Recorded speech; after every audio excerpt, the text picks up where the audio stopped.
Assalamu alaikum jama'a, barkanku da warhaka, barkanku da wannan lokaci, barkanku da sake saduwa da mu a cikin littafin tarkon mutuwa, littafin Abdulaziz Sani Madakin Gini, littafi na 8 wanda za ku saurara daga bakin ni Shiraihu Usman Inkiya 99% a nan tashar Hausa Nobel TV. Kuma kuma ta ba a shirin da ya gabata mun kawo maku littafi na 7, to wannan shi ne za mu gabatar yawan Allah yadda za mu kawo muku littafi na 8. Za mu ci gaba da muka tsaya a shirin da ya gabata. Lokacin da Nasmal ya ji tambayar da Hattan ya yi masa ta cewa ta yaya shi kadai zai iya kare miliyoyin rayuka, kuma ta yaya zai iya fuskantar wannan mahaukaciyar macijiya, sai ya kyalkyale da dariya. Lokaci guda kuma ya turbine fuska ya dube shi ya ce, ya kai abokina, ina so ka sanin cewa ba wai don kafi kowa karfi da iya yaƙi ba ne aka ce kai za ka yi wannan aiki ba, sai saboda kai ne yanzu kake kan ƙadaminka. Ma'ana duk wani jarumi mai sa'a yanzu a bayanka yake, kuma duk wanda ya ja da kai sai ya ci ƙasa. Taurari sun nuna hakan, kuma masana tarihi da masu bincike sun tabbatar da cewa kai ne jarumi na farko wanda ya ja sarki Shamsal a nahiyar ku ya kai labari. Har gaba da gaba kun yi da shi amma bai sami nasara a kanka ba. Shin kawo tambayar ne wacce kake son jin amsar ta yanzu? Lokacin da jarumi Hattan ya ji wannan tambaya sai ya yi shiru yana ɗan tunani, ya kasa cewa komai. Daga can kuma sai ya ɗago kansa ya dubi Nasmal ya ce, wacce irin jarabawa za ku yi mini a can birnin naku, wacce in dai Allah ke ta zan iya kare ku daga sharrin wannan macijiya? Idan har zan cinye zan haye jarabawan nan na kare ku, mai yasa ba zan yi kokarin kare shauran kasashen duniya ba waɗanda za su fuskanci wannan matsala? Da jin wannan batu sai Nasmal ya murmushi, sannan ya ce, komai muƙaddari ne, babu wani shiri ko shirin da zai iya sauya ƙaddara. Hattan ya gida kai ya ce, mai yasa kana matsayin ɗan sarki guda amma ka taho daji farauta a ƙasa haka ba tare da ka hau doki ba, alhalin tafiya ce tsawon kwanaki 3? Nasmal ya ce, mu a garinmu duk wanda yake yin doguwar tafiya akan doki rago ne. Amfanin doki kawai shine a yi ado da biki da shi, inda sai mu cire tafiya domin mu isa can gida akan lokaci, saboda na san jama'ar mu za su kosa da isowar mu. Ko da hudin hakan sai Yarima Nasmal ya juya ya nufi hanyar da za ta kai shi har birnin nasu. Da ganin haka sai Sadira ta rugo wajen Hattan ta ce, wai shin maganganun me kuke ta yi ne na ko kallon ta Hattan bai yi ba?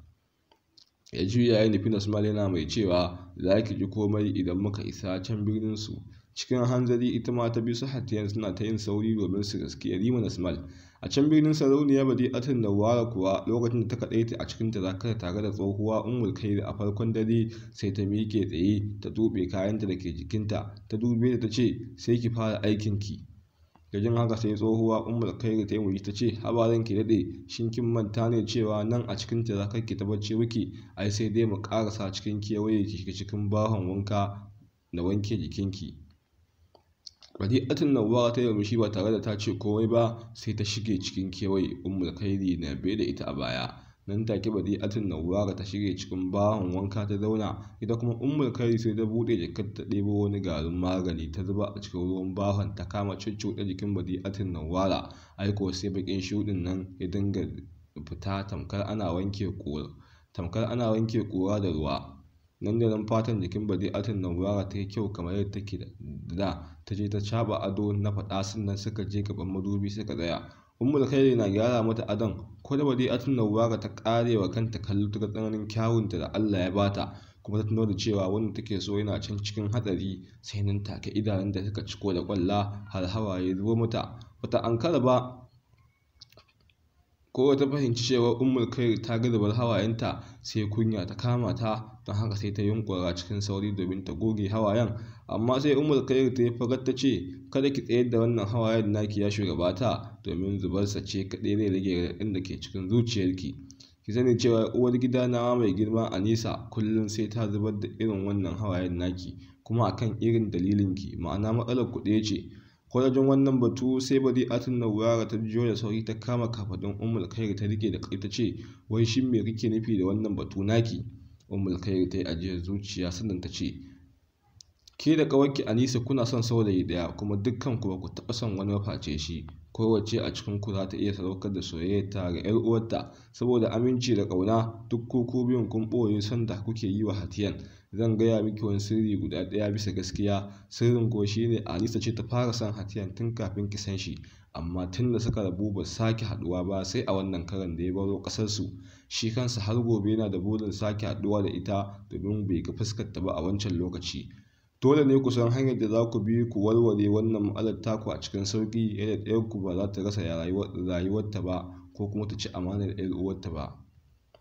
Lokacin da Ummul Khairi ta zo nan a zancenta, sai hankalin Badi'atun Nawwara ya dugunzuma ainun. Ta rasa abin da ke mata daɗi a duniya, kuma sai ta kama ranar mamaki. Ta dubi Ummul Khairi ta ce, yanzu ke da duk kin san waɗannan abubuwa amma baki sanar da ni ba, don me za ki min haka?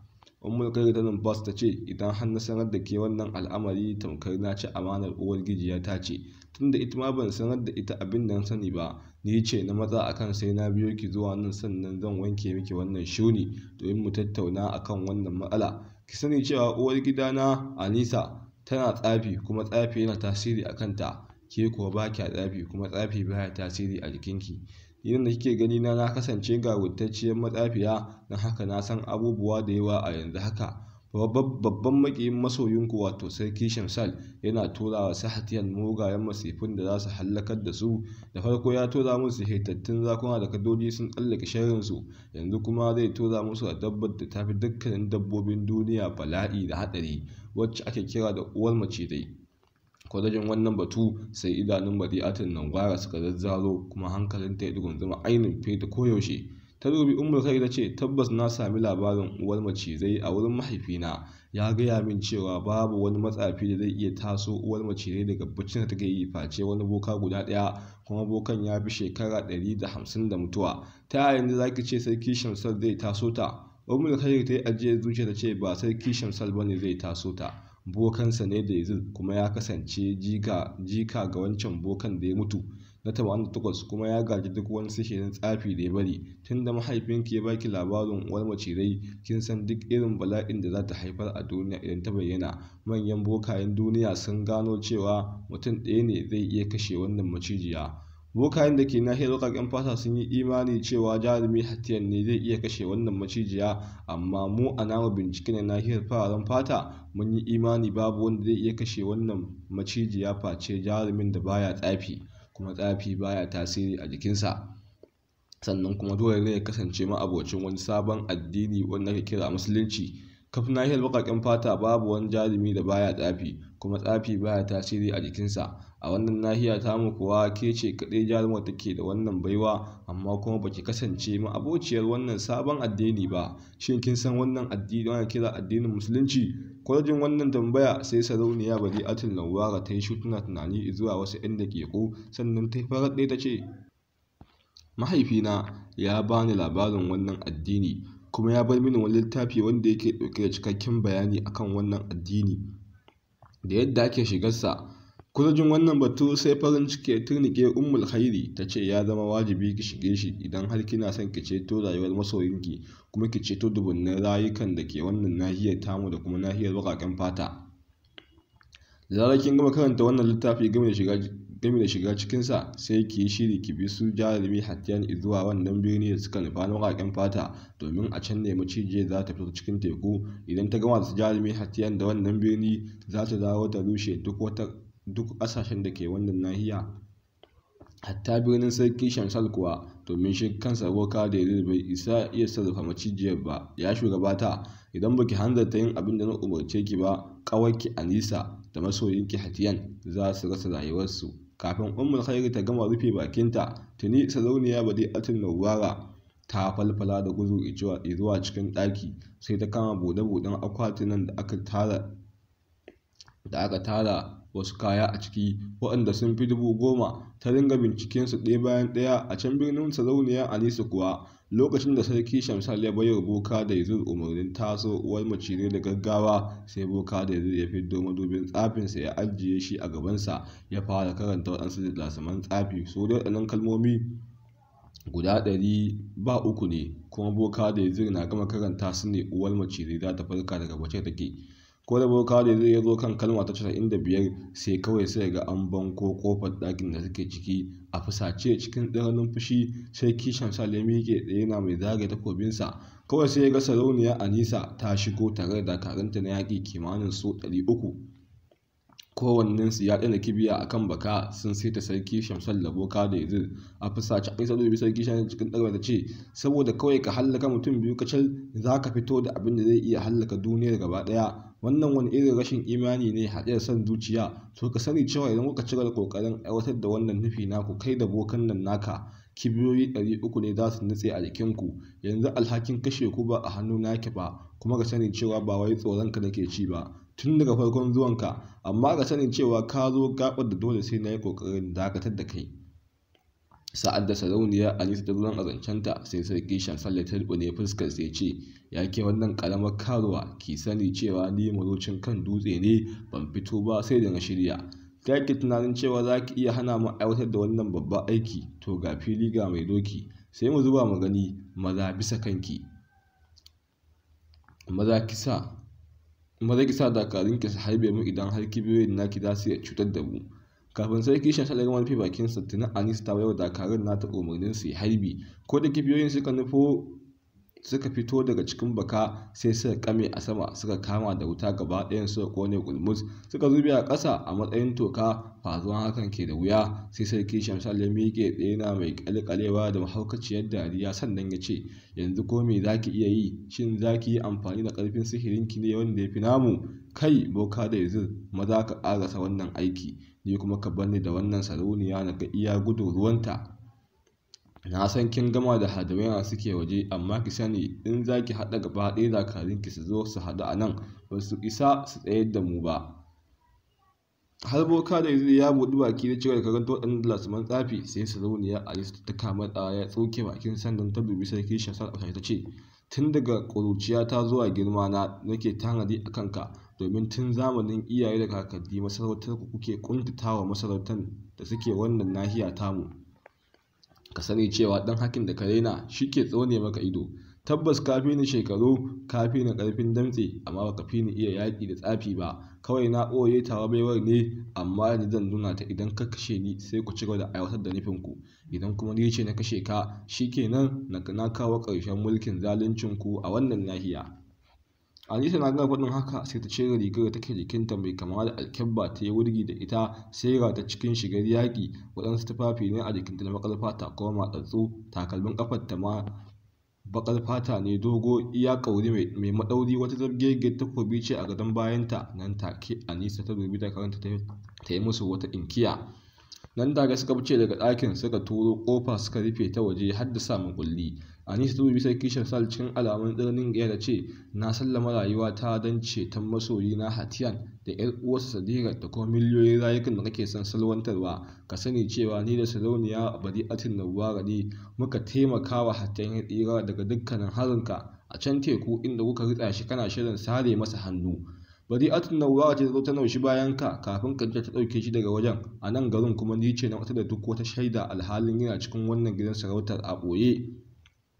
Abin da ya sa kuka kasa gano hakan da ƙarfin sihirinku shine sarauniya Bari'atun Nawwara tana cikin garin nan, kuma kasancewa tsafi baya tasiri inda tana wuri. Ko da gama faɗin haka, sai Anisa ta gyara tsayuwarta, ta zare takobin, sannan ta gyara rukun garkuwarta. A wannan lokaci fuskar sarki Shamsal ta fara gyatsinne saboda tsananin fusata, don haka sai shi ma ya zare ta takobin cikin kakkausar murya ya ce, na rantse da girman kabarin ubana sai na yi miki kisan wulaƙanci, tunda da sa hannunki a cikin zagon ƙasar da aka yi mini, kuma ko da annobar uwar mace zai bata hallaka ƙawarki ba, sai na bi ta har bininta na yi mata irin kisan da zan yi miki. Kwalajin wannan batu sai Anisa ta bushe da ta ce, yanzu nan kai a ganin ka za ka tsira da rayuwarka ne har kake cika wannan buri da kake furucinsa? Idan muka sani domin na fuskanci kana jahilci akan sanin tarihin duniya. Har kullum ko har abada mulki da zalunci baya dorewa. Kafin kai an yi manyan sarakuna suka fi ka ƙarfin damtse da na sihiri da ƙarfin mulki da zalunci, amma a karan banza suka dinga gushewa. Kafin Anisa ta rufe bakinta, tuni sarki Shamsal ya dako tsalle daga inda yake tsaye tamkar daga kan sifirin yake, ya kawo wa sarauniya Anisa mugun sara a kafaɗarta da nufin ya ɗarge shi gida biyu. Ba zato ba tsammani sai ya ga ta kare saran ba tare da ƙarfin saran ya sa ta faɗi ƙasa ba. Kafin ya kawo mata wani harin, tuni ta roƙi ƙirjinsa da gwiwar ƙafarta ta hagu saboda ƙarfin dukan, sai da ya baya daga amma ya tsaya cak, ya sake taso mata saka sake kacimewa da albabban yaƙi mai matuƙar ban tsoro da ban al'ajabi. Shi dai sarki Shamsal yana yakin da dukkan karfinsa cikin ƙonar rai domin zuciyarsa ta farfasa take kuma za ta ƙone. Yana mai yi wa kansa tambaya cikin zuciyarsa, yana mai cewa yanzu dama akwai macen da za ta iya tarata da yaƙi a wannan nahiya, amma ban sani ba ta yaya wannan yarinya ta iya yaƙi haka kuma ta kasance mai baƙin zafin nama irin wannan, gami da tsakwaron ƙarfin damtse. Shi kuwa da Yazid jikinsa ne ya kama kirma saboda tsananin tsoro, domin bai tan Anisa ta kai wannan matsayi ba, kuma duk a bincikensa na tsafi bai taɓa ganin sirrikanta ba. Sai ga sarki Shamsal da Anisa suka shafe sa'a guda suna wannan gumuzu a cikin wannan ɗaki, ya zama cewa sun lalata duk wasu kujeru da kayan alata da suke cikin ɗakin, amma ɗayansu bai sami nasarar kula da kusa jikin ɗaya ba. Shi ko boka da Yazid da ya ga masifar ta yi yawa, sai ya rikide ya zama ɗan mai tsitsi tamkar kuɗa, ya makale a can saman rufin ɗakin ya ce da kallon wannan gumuzu. Lokacin da sarki Shamsal ya ga sun shafe tsawon sa'a guda suna kai wa juna sara da suka cikin tsananin zafin nama da juriya da bajinta, amma babu wata nasara, kuma Anisa bata gaji ba, sai ya ja da baya ya gyara tsayuwarsa yana mai tunanin salon faɗin da zai sake da shi da ita. A wannan lokaci duk hannayensa raɗaɗi suke saboda gajiyar rike kotar takobi, kuma duk takubban nawa sun ɗauki zafi sosai kamar a cikin wuta aka gasa su. Ko da Anisa daga sarki Shamsal ya ɗan ja da baya, sai ta yi masa ɗan murmushi ne yadda da kanta ta ce, na san kai mamakin yadda nake da ƙwarewa da juriya irin taka, ba komai ya jawo haka mafaci na yi bincike a kanka sosai, kuma na samu duk irin horon da ka samu. Sarki Shamsal ya maida wa Anisa martanin murmushi ya ce, ai abu ɗaya za ki burge ni, me zai hana mu zubar da makaman mu gwada yar kashi? Ko da jin wannan batu sai Anisa ta sake bushewa da ta ce, ashe ba ni da hankali kenan, idan har baka manta ba ai tun farko na gaya maka cewa kafi ni karfin damtse, to saboda me zan yi gangancin jarraba nawa akan naka? Ka sani cewa in dai akwai takobi a hannuna, karfin damtsenka ba zai yi tasiri a kaina ba, amma idan kana shakkar hakan, to ka sauya salon yakin naka ka gani, za ka sha mamaki. Yau sai na rushe dukkan burinka na duniya, kuma cikin biyu dole ne ɗaya ya faru, ko ni na kashe ka ko kuma kai ka kashe ni, ko kuma mu yi ragas. Sa'ad da sarauniyar Anisa ta zo nan a zancenta, sai sarki Shamsal ya bushe dariya, sannan ya ce, ke karamar karuwa, ki sani cewa duk wanda ya riga kwana dole riga ka tashi. Ke sa'ad da na ce don haka na fi ki wayo, kuma na fi ki sanin tuggun yaƙi, na fi ki shan gwagwarmayar duniya, kuma na fi ki sa'a. Yau shekara ta 47 kenan ina kan sharafina, duk abin da na sa a gabana sai na ga bayansa, na haka ke baki isa ki rushe mini burina ba. Sharaf sai Anisa ta ganin fashinta ta ce, wannan shine babban kuskurenka a rayuwa, domin kana mantawa cewa dole ne mai layaki yayi mai zamani. Ka sani cewa sarki 10 zamani 10. Mu 'ya'yan yanzu kwakwalwarmu ta fi taku dogon nazari game da hangen nesa da kuma basirar binciko abubuwan ci gaba. Wannan dogon surutun da muke yi ba shi da amfanin komai face ɓata mana lokaci. Kawai mu gani a ƙasa. Ni buri na ka sauya salon yaƙi na ga yadda ta kaya kafin sarki Shamsal ya buɗe baki ya ce wani abu, tuni Anisa ta dako tsalle daga inda take ta kawo masa sara, naushi da bugu da hannayenta da kafafunta duk a lokaci guda. Cikin bakin zafin nama sarki Shamsal ya yi kokarin kare duka har-haren nata, amma duk da haka sai ga ta sami nasarar yankansa a kan kwanjinsa da hannun dama, kuma ta ɗauki ƙirjinsa ya je ya manne a jikin garu. Kawai sai gani ta yi kamar an cillo shi daga cikin baka, kafin ta yi wani yunkuri shi ma ya rama abin da ta yi masa, ya yanke ta akan ciyan hannunta na dama, kuma ya da ƙirjinta ta fada ƙasa wanwar saboda ƙarfin dukan nasa ya ninka nata, har sai ga ta fitar da jini daga bakinta. Tana kwance a ƙasa sai sarki Shamsal ya dauko tsalle kawo mata suka a cikin takobinsa. Anisa ta mirgina can gefe guda ta kaucewa sukar takobin, ta ɗauki ƙasa ta lime, kafin ya zaga takobin ta miƙe tsaye zumbur. Suka saci kacimewa da azababben yaƙi, sai da suka shafe wata sa'a guda suna wannan ɗaukewa din, ya zama cewa kowannensu ya sake samun nasarar yankan abokin gwamnati sau 2, wato dai kowannensu an yi masa rauni 3, amma saboda azaban naci da juriya ba su fasa ci gaba da artabun ba. Kowa sarki Shamsal ya fahimci cewa ba shi da tabbacin samun nasara akan sarauniyar Anisa, sai ya ɗaga kan sama ya dubi boka da Yazid, wanda ya zama ɗan mai tsetse, ya daka mai tsawa ya ce, wai shin me kake jira ne? Ai tun da na tare maka wannan harbibiyar mu daga ƙarasa aikinka. Ko da jin haka sai boka da Yazid ya fiddo madubin tsafin sai cewa karanta waɗannan dalasiman tsafi daga inda ya tsaya. Al'amarin da ya zama hankalin sarauniyar Anisa kenan, ta ƙara rage dantse wajen ƙoƙarin kaiwa boka da Yazid hari domin ta hallaka shi, amma sai sarki Shamsal ya tare ta. suka cika da bakin artago mai matakar ban tsoro wanda komai zai iya faruwa. Kafin cikar rabin sa'a boka da ya gama karanta waɗannan dalasaman tsafi. Faruwar hakan ke da wuya sai uwar macizai wadda ke kwance a can ƙarƙashin teku tana bacci na tsawon shekaru 140 ta yunkura ta taso zuwa saman tekun. Yunkurin da ta yi ne isa tekun ta yi girgiza ta kama ambaliya. Ashe wannan teku mahaɗa ce ga dukkan tekunan duniya. Hakan ne ya haifar da girgizar ƙasa a ko'ina a cikin duniya. Ya zama cewa tekun ta kama ambaliya, ruwa na shiga gari yana cinye mutane da gidaje, babu inda ba a ga wannan tashin hankali ba. Don haka a nan birnin Sarauniya Anisa tana cikin wannan yaƙi da sarki Shamsal. Tekun ta ɓalle ta faɗo cikin gari gaba ɗaya, gidan sarautar sai da ya ruguje kuma ya nutse a cikin ruwa. Mutane da yawa suka hallaka, wasu suka jirkita. Sarki Shamsal da boka da ya kuwa akan wani ɗan katako suka dafe, ruwa ya tafi da su bisa taimakon ƙarfin sihirin tsafin da suka tsira. Ita ma Sarauniya Anisa ta tsafe ta yi ta kira wani sihirtaccen tsuntsunta ta dira a kansa, ta kama shawagi a sararin samaniya tana ganin irin mummunan ɓarnar da ruwa ya mata, wanda ya haddasa asarar dubunnan rayuka da dukiya mai yawan gaske. Saboda bakin ciki da kai ci nan take Sarauniya Anisa ta fara zubar da hawaye, bisa dole ta sauko ƙasa zuwa cikin ruwa ta fara ƙoƙarin ceton rayukansu. Al'amarin su jarumi Hatiyan kuwa ya rage shaura bai fi sa'a ɗaya da rabi ba su isa birnin Seyri Nasmal. Kawai sai suka jiyo zoron uwar macizai a dai lokacin ta yunkura ta so sama daga cikin tekun don ta ci ƙasa ta kama girgiza. Babu shiri sai Hatiyan suka rike hannayensu don kada su faɗi kafin su nemi matsera. Ƙasa ta fara tsatsagewa daga bayan suna rubtawa ƙasa tana kusantar su. Babu shiri duk su ukun suka falfala da alabin gudu. Har Hatiyan ya yi ɗan nisa sai tana cewa ai ƴar uwar Sadirat ba ta da ƙarfin gudu irin nasa.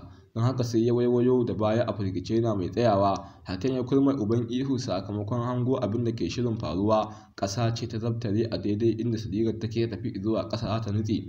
Ba zato ba tsammani sai ya ga Yariman Asmal ya dako tsalle zuwa gare ta, ya tafo hannunta kuma nan take rikide zama katon tsuntsuwai sama da ita, ya juya da baya tun karo Hatiyan. Duk da tsananin gudu irin na Hatiyan sai ga shi da Yariman ƙasa na neman cin masa, domin tazarar da ke tsakaninsu bata wuce taku 2 ba.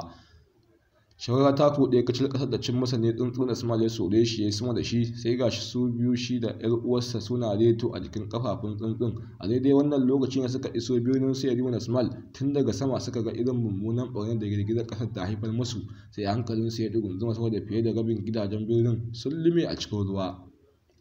Ga gawarwaki nan na mutane da dabbobi suna yawo a kan ruwa, har a sannan kuma ƙasa bata daina girgiza ba. Lokaci guda kuma sai komai ya tsaya cak, aka daina girgizar ƙasar. Ashe ba komai janyo haka face uwar macizai ce ta tsaya cak a bakin gaɓar teku. Bayan ta gama fitowa dukkanin jikinta gaba ɗaya kawai sai ta ɗaga kanta sama ne, ta dubi gabas da yamma kudu da arewa tana shakan numfashi da ƙamshi. Sirrin yin haka ko shine tana so ta jiyo inda ƙamshin Hatiyan da ƴar uwarsa Sadirat yake, ta kai farmaki wajen. Ashe abin da ya hana ta jiyo ƙamshin nasa shine girman fuka-fukan tsuntsun ya ci gaba da tafiya da su a cikin sama har sai suka iso tsakiyar gidan sarautar birnin, wanda kaɗan daga cikinsa ne ya ruguje. Kuma tuni a lokacin ma'aikata na ta ƙoƙarin gyara gami da kwashe ruwan da ya yi ambaliya a cikinsa. Sarki da mukarrabansa na kai kawo a cikin gidan sarautar suna kallon musibar da ta faru. Kawai sai suka ji wata iska mai ƙarfi a can sama, ko da suka ɗaga kawunan sama sai suka ga ƙaton tsuntsu ɗauke da mutane biyu suna saukowa ƙasa. Sai suka kama ƙaramin farin ciki, nan take garin ya kaure da kaɗe-kaɗe gami da bushe-bushe da kuma waƙe-waƙe. Wani gagarumin biki ake, kamar ma an manta da wannan masifa ta faru. Tsuntsun na sauke sa Hatiyan da Sadirat sai shi ma ya rikide ya zama Nasmal, ya rungume shi yana mai cewa lale marhabin da ɗana babban gwarzo. Tabbas shaura ƙirin mai fita daga muguwar fargabar da muke ciki, tun daga shi ka kawo mana wanda muke sa ran zai kare mu daga wannan masifa. Ko da gama faɗin hakan sai sarki ya janye jikinsa daga jikin Nasmal ya je ga Hatiyan ya rike masa hannu suka gaisa ya ce marhaban da jarumi Hatiyan daga ɗaga makeri Satiyan kuma almajirin sarkin mafarauta na birnin Bindal. Duk da cewa Hatiyan ya san al'amarin tsafi, sai dai mamakin yadda wannan sarki ya san komai haka dangane da shi. Sarki ya cire hannunsa daga cikin na Hatiyan ya miƙa wa Sadirat, ita ma sai gaisa. Ya rubuta cikin murmushi ya ce sannu da gwar ta, hakika kin fuskanci tsananin fargaba a cikin wannan tafiya, amma ki haƙuri, komai ya kusan zuwa ƙarshe da izinin abin bautar mu. Da yake Sadirat ba ta jin yarensa, ba ta san me ya faɗa ba, sai ta yi kasake tana kallonsa. Al'amarin da ya sa dariya ta kwace wa Hatiyan kenan. Ya dube ta ya ce barka da zuwa, ya jigar jajen wahalar da muka sha. ko yin haka sai ta rusuna ga sarki tana mai nuna alamar godiya. A wannan lokaci ne mahaifiyar Nasmal ta ratso ta tsakiyar taron ta rugo gare shi, suka rungume juna tana mai munar dawowarsa. Mahaifiyar ta juyo ta kura wa Sadirat hannu sannan ta dubi Nasmal ta yi masa murmushi game da inkiya wacce ta sa sarki da dukkan jama'ar da ke wajen banda Hatiyan da Sadirat suka bushe da dariya. Nan take Sadirat ta ji a jikinta cewa lallai akwai wani abu a ƙasa wanda ya shafi ɗan sarki kuma ya shafe ta, tunda sai da aka kalle ta kuma aka yi inkiyar sannan aka yi wannan dariya. A daidai wannan lokaci ne babban boka na birnin ya ratso cikin taron, yaransa biyu na biye da shi. Bokan ya kasance dogon mutum ne mai ƙirar samudawa kuma mai siffar jarumai, in dai a fagen jarumtaka ne a birnin kaf Yarima Nasmal ne tsaransa ba su taɓa jarraba jarumtakar juna ba, amma kowa na shakkar kowa. Ana kiran wannan boka da suna Aimal ya gaji bokancin birnin ne a wajen ubansa, kuma fiye da shekaru 200 baya zuriyarsu ce ke rike da wannan mukamin. Aimal ya kasance matashi kamar Yarima Nasmal kuma mutum ne mai ɗanganin kishin ƙasarsa da jama'arsa. Wani abin mamaki shine da Yarima Nasmal da boka Aiman ba sa ga maciji, amma kuma ba su taɓa zage-zage ba ko faɗa, sai dai kace na ce, kuma duk masifar da za ta sami ɗayan ba zai taimaka masa ba. A takaice dai akwai tsama a tsakaninsu. Wannan tsama ta samo asali ne tun suna yara 'yan kimanin shekaru 9. Abin da ya faru shine wata rana da suka shiga daji farauta sai suka hango wata barewa a can nesa da su kaɗan. Nan take suka yi gasar cewa babu wanda zai harbi barewar da kibiya, sai dai su yi gasar gudu. Wanda duk ya ƙurewa barewar gudu ya kama ta zama tasa. A gaban sarki da mahaifin Aimal a kulla wannan gasa. Tun da kuwa Aimal da Yarima Nasmal suka yi barewar da gudun tsiya zuwa cikin jeji. Tun sarki na hango su har sai da suka ɓace musu da gani. Shi dai ƙarfin gudu baiwa ne kawai, ba tsafi ba ne ko ɗagwaron ƙwarewa. Yarima Nasmal ya fi Aimal ƙarfin gudu da juriyar ɗaukar lokaci, amma shi Aimal ɗin marubuci ne na gaske. Don haka da farko sa'ad da suka fara tseren gudun sai da suka shafe rabin sa'a suna gudun kafaɗa da kafaɗa, aka rasa wanda zai tsere wani. Idan Nasmal ya ga Aimal ya ɗan bashi tazara sai shi ma ya rage dantse ya riske shi. Duk wannan abin da ke faruwa tazarar da suka ba wa barewar ba ta fi kamu 10 ba. Ko suka sake shafe rabin sa'ar sai Aimal ya fara sarewa saboda gajiyawa. Kuwa sai Nasmal ya bashi tazarar tsawon taku 5 kawai, sai gani bai fi shawara taku 2 ba tsakanin Nasmal da wannan barewa. Kuwa sai Aimal ya sa kafa ya dake Nasmal ya fadi ƙasa, yana ji yana gani wannan barewar ta tsere. Cikin tsananin fushi Nasmal ya bige tsaye zage takobin sa kan Aimal. Kawai sai Aimal ya tsaya cak yana kallon sa yana murmushin mugunta. Ko Nasmal ya zo dab da Aimal ya daga takobinsa sama sai ya kasa sara masa. Aimal ya tuntsire dariya ce, maza ka kashe magajin tsirkan wannan birni, ka san hukuncin kisa ne. Ko jin wannan batu sai jikin Nasmal ya sanyi, ya sauke hannunsa ƙasa kuma bai takobinsa ya dube shi a fusace ya ce, daga yau ni da kai babu abota, babu taimako, kuma babu yadda har abada. Lokacin da boka Aimal ya iso gaban sarki shi ma da yaransa guda biyu sai suka rusuna suka kai da sarki, sannan Aimal ya durƙusa ya ce, ya shugabana, mun yi babban sa'a da Nasmal ya rikide ya koma tsuntsu a lokacin da ya ɗauko su Hatiyan da 'yar uwarsa, domin gidan fuka-fukansa ne ya hana uwar macizai jin ƙanshin su Hatiyan har suka iso nan gidan sarautar. Amma da zarar ɗaya daga cikinsu ya fita daga nan za ta ji ƙanshinsa ta zo, idan kuwa ta taso komai da kowa sai ya halaka. Yanzu muna da damar da za mu gabatar da wannan gasa domin mu gani ko jarumi Hatiyan ne baƙon jarumin da zai iya kashe wannan uwar macizan. Ko da boka Aimal ya zo nan a zancensa sai kan Hatiyan ya ɗaure ya ce a ransa, har yanzu nan ma babu tabbacin cewa ni ne zan iya kashe wannan macijiya har sai an gudanar da wata gasa. Kuwa in dai hakan ne to tsafi ya zama shirmen banza, tunda ba a iya tabbatar da abu guda ɗaya. Lokacin da sarki Shahal ya ji batun boka Aimal sai ya murmushi ya ce, wannan ya yi kyau. Yanzu tunda uwar macizai ba za ta motsa face ɗaya daga cikin waɗannan baƙi ya fita daga cikin nan, muna ɗan kwanciyar hankali. Saboda haka sai baƙin namu su je su ci abinci su huta, in ya so sai da yamma mu gabatar da wannan gasa. Gama faɗin hakan ke da wuya sai Yarima Nasmal ya kama hannun Hatiyan ya ja su domin su tafi makwancinsu, amma sai Aimal ya yi rufe gaban Sadirat ya dube cikin murmushi kuma ya buɗe baki. Gama faɗin hakan ke da wuya sai Nasmal ya kama hannun Hatiyan da na Sadirat ya ja su da sauri suka nufi wani ɓangare daban na gidan sarautar. A lokacin da Sadirat ta ringa waigen Aimal, shi kuma ya bi ta da kallo ɗauke da wani tattausan murmushi mai nuna cewa ya ɗaya yana ƙaunarta da begenta. Tuni kishi ya turnuƙe Yarima Nasmal bisa ganin yadda Sadirat ke waigen Aimal, domin altansa ta kamu da sansani. Hatiyan da Sadirat sun yi sha'awa matuƙa bisa ganin yadda tsarin ginin gidan sarautar yake da kuma irin kayan ƙawar da aka zuba masa. Kasancewar ya sha bamban da irin nasu, cikin wani ƙaton gida aka shiga da su mai ɗauke da babban falo, aka bar su kan kujeru na alfarma, aka zaune da su kuyangi, bayi da hadimai da ke cikin gidan sun haura guda 100. Nan da nan aka kawo wa Hatiyan da Sadirat abinci mai daraja iri-iri har kimanin kala 10. Nan dai suka zauna tare da Yarima Nasmal suka ci suka sha. Bayan sun sami nutsuwa da Nasmal ya dinka yi wa Hatiyan bayanin yadda al'adunsu yake da kuma harkar masarautarsu da addininsu, wanda ya kasance suna bautar waɗansu aljannu ne. Duk abin da Nasmal ya faɗa sai Hatiyan ya fassara wa Sadirat zuwa yarensu. Waɗansu abubuwan idan suka ji sai su bushe da dariya, domin sai su ga su a garinsu wannan abun ma ƙauyanci ne. Haka dai idan suka yi ta hira har dare ya raba. Duk ɗan wannan lokaci Sadirat ta lura cewa Nasmal satan kallonta kawai yake yi, amma da zarar ya ga za su haɗa idanu sai ya yi sauri ya kau da kai. Hakan ne sa ta gane lallai ya kamu da ɗaurin santa. Nan take ta tuno da irin kallon da boka Aimal ya dinga yi mata da kalaban da ya yi mata, wanda ya tabbatar da soyayyarsa a gare ta. Ko da Sadirat ta zo nan a tunaninta, sai ta ji zuciyar ta buga da ƙarfi. Kawai sai ta tambayi kanta ce, to wai shin ni da ban taɓa yin soyayya ba, ban ma san yadda ake yi ba, ta yaya zan yi soyayya da waɗannan samari biyu wanda dukkanin suna nuna mini so? Tabbas kowannen sai yana da siffar kamala game da kyawun da ya kamata a so shi. Shikenan kaddara za ta fitar da wanda ya fita dacewa da ni.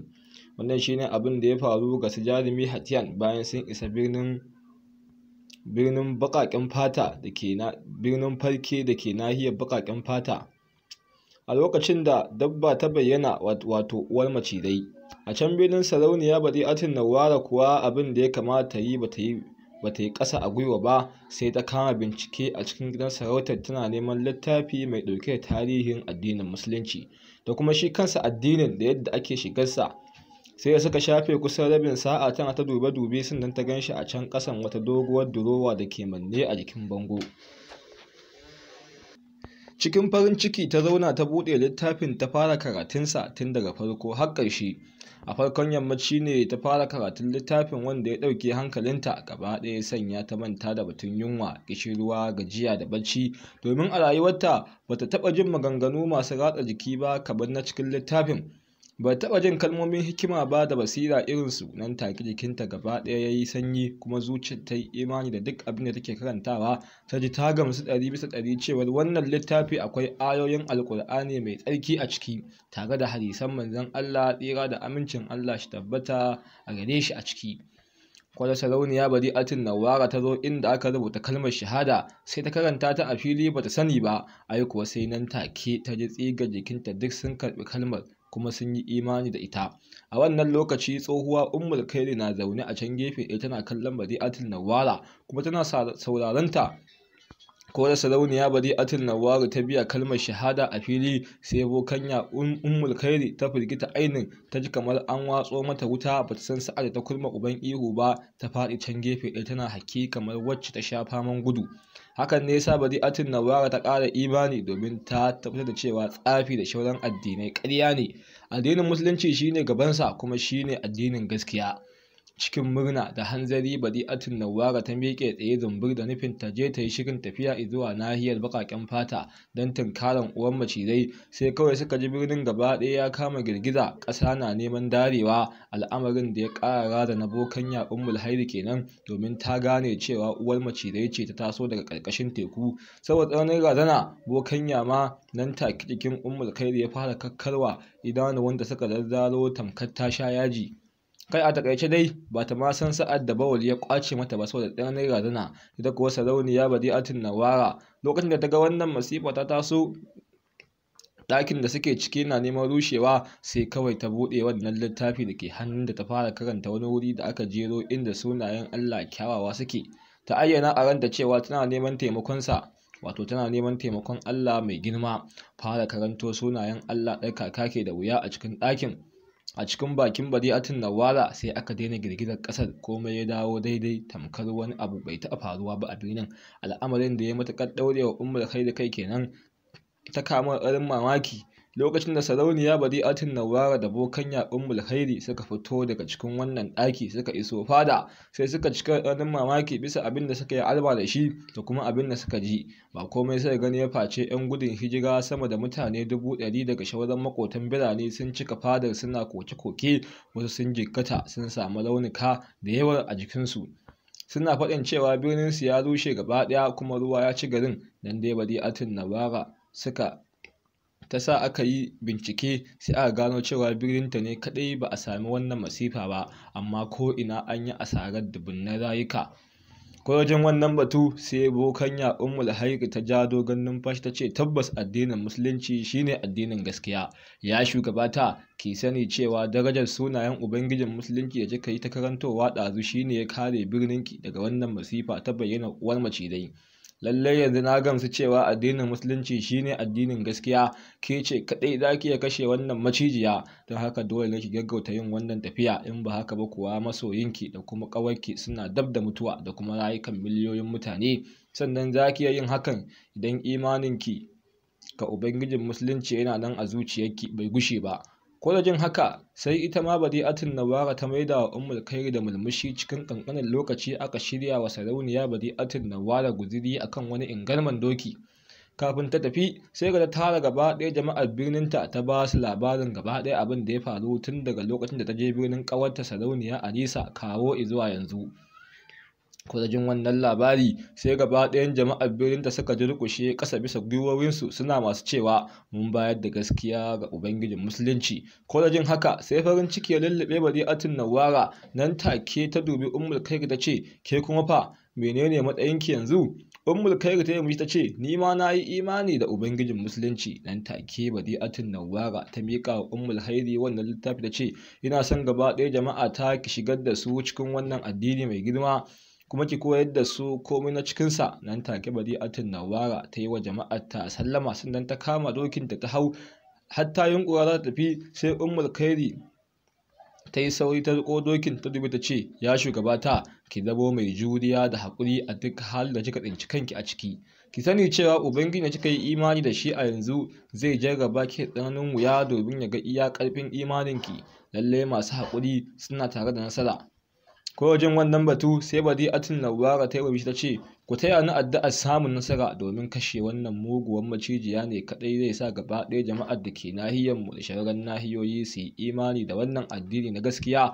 Tana gama faɗin haka sai ta kaɗa linzamin dokinta ta juya da baya tana mai zabararsa da gudu ta fice. Nan take Badi'atun Nawwara ta fice da gudu daga cikin birnin gaba ɗaya, a lokacin da Ummul Khairi da sauran jama'ar garin suka bice da kallo. Tun suna hango ta har sai ta ƙure musu da gani suka daina hango ta, ya zama cewa sai ƙorar dokinta. Lokacin da sarki Shamsal tare da boka da Izir suka sami nasarar tsira da rayuwarsu daga cikin tekun da ƙyar da su dingoshi akan wannan katako, sai da katakon ya yi tafiyar sa'a 3.5 da su, sannan ya kawo su bakin gaɓar teku. Dukkaninsu sun galabaita ainin sakamakon tsananin galabaita da suka yi ta sa bacci ya sace su ba sani ba. Ruwa na watsa su bakin gaɓar tekun, sai sarki Shamsal ya fara farfadowa daga bacci. Ko da ya buɗe idanunsa ya ga boka da Izir na ta sharar bacci bai farka ba, sai nan take dabara ta faɗo masa. Ya ce yauwa, yanzu tun da boka da Izir bai farka ba, zan yi amfani da wannan daman na ɗauko madubin tsafinsa na duba domin na ga halin da ƙasata take ciki. Shin waziri na ya riƙe min amana ta da rabar masa kuma a wanne hali ɗana Yarima Zainul yake? Kama ayyana hakan ke da wuya, sai sarki Shamsal ya zira hannunsa a cikin aljihun boka da Izir ya ɗauko madubin tsafinsa ya shafe shi da hannunsa na hagu. Nan take madubin ya nuna masa duk abin da ya faru tun daga ranar da suka baro ƙasar, da yadda Yarima Zainul ya shirya juyin mulki ya kashe gaba ɗaya makusantar sarki Shamsal, ya haɗa kai da shauran 'yan majalisarsa ya ci gaba da tafiyar da harkokin mulki son zuciya fiye da wanda yake yi. Sannan kuma ya zama cewa sama da mutum 50,000 ne suka hallaka. Sannan kuma rabin gidan sarautar ya ruguje, amma Yarima Zainul da muƙarabansa babu mutumin da ya hallaka daga cikinsu. Ko daga maganin wannan al'amarin sai zuciyar sarki Shamsal ya fara da farfasa kamar za ta ƙone, don haka bai san sa'ad da ya kurma uban ihu ba. Ƙarfin ihun nasa ne ya tashi boka da Izir daga baccin da yake yi.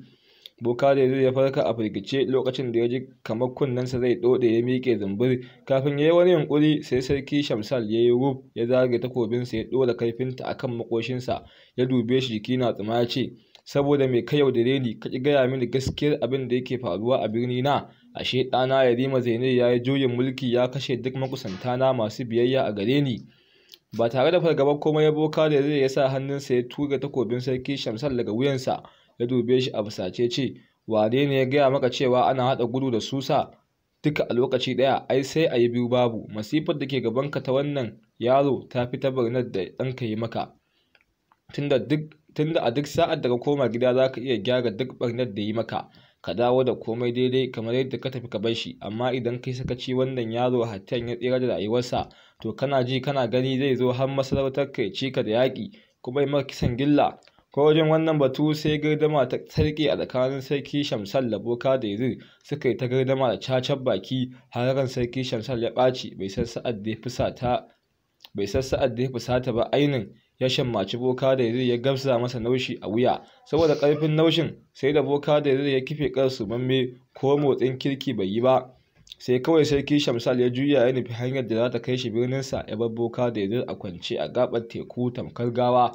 Sarki Shamsal bai san sa'an da ya rinka falfala gudu ba a cikin daji yana sauri, burinsa kawai shine ya ga ya isa birninsa domin ya kawar da bakin cikin zuciyarsa.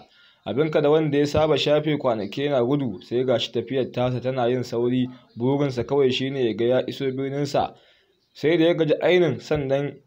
ya gaji ainin sannan yake tsayawa ya huta ko ya yada zango. Haka da ya ci gaba da wannan gudu babu sassauci har tsawon kwanaki, sannan ya fara hango birninsa daga can nesa. Al'amarin da ya sa ya ƙara ƙaimi kenan domin ta iso a shirinsa. Kai tsaye zai wuce zuwa fadarsa, kuma yana isa zai hauda kagansa da sara da suka da duk wanda ya baiwa Yarima Zainab goyon baya ya yi masa juyin mulki.